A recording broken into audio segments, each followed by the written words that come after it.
Hey guys, in this video I will show you how to transfer Microsoft Authenticator to a new phone without the old phone. Alright, so let's begin with the video. First, install the Microsoft Authenticator app on your new phone.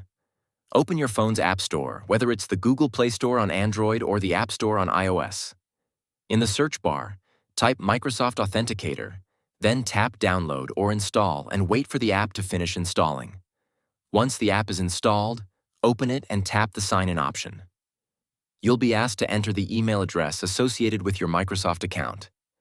Enter your email and tap Next to continue. Normally, Microsoft would ask you to approve the sign-in using the Authenticator app on your old phone. Since you don't have access to that device anymore, look at the bottom of the screen and select the option that says Use your password instead.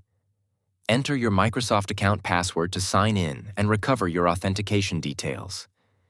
If you're unable to use your password, you can choose another option. Tap on I don't have access to the Microsoft Authenticator app, and Microsoft will give you alternative verification methods. You can select an alternate email address linked to your account, and Microsoft will send a verification code to that email. Once you receive the code, enter it in the app to continue. In some cases, Microsoft may ask you to complete additional security steps or update your security information. If none of the previous methods work, you may need to update your security details, which can take up to 30 days.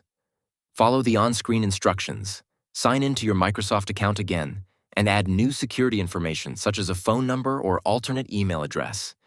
If you've also forgotten your Microsoft account password, you'll need to reset it first. Open a web browser, search for Microsoft Account Recovery, and open the official Microsoft Recovery page. Follow the instructions to reset your password by verifying your identity using an alternate email and security questions. After completing these steps, you'll regain access to your Microsoft account and successfully set up the Microsoft Authenticator app on your new phone. And that's it. So that's basically how you can transfer Microsoft Authenticator to a new phone without the old phone. So that's all for this video. See you in the next one. Thanks.